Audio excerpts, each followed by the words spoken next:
At the beginning of faith, there is often an emotional disturbance or uneasiness. The person senses that the visible world and the normal course of things cannot be all there is.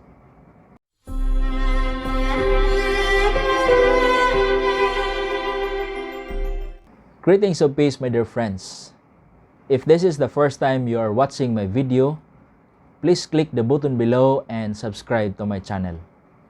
And please, make sure to hit the notification bell. Today is my birthday, and thank you for all your greetings and for keeping me in your prayers. How does one go about believing? That's question number 22, taken from the book titled Youth Catechism of the Catholic Church.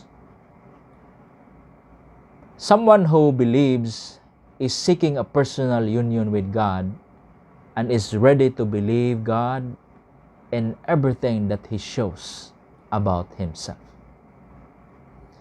At the beginning of faith, there is often an emotional disturbance or uneasiness. The person senses that the visible world and the normal course of things cannot be all there is. He feels touched by a mystery and follows the traces that point to the existence of God and gradually finds confidence to speak to God and finally to unite himself to Him in freedom. In John's Gospel, it says, "No one has ever seen God, the only begotten Son, who is in the bosom of the Father. He has made Him known."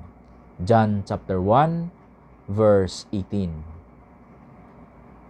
That is why we must believe Jesus, the Son of God, if we want to know what God would like to communicate to us. Believing, therefore, means accepting Jesus and staking one's life with Him.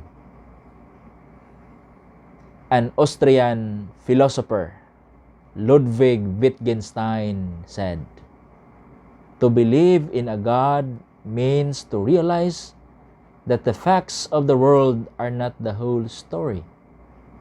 To believe in a God means to realize that life has a meaning." On May 28, 2006, Pope Benedict XVI said, "What we believe is important, but even more important is the one whom we believe." Thank you so much for watching. If you enjoyed this video, I advise you to share it and to subscribe to my YouTube channel. God bless you.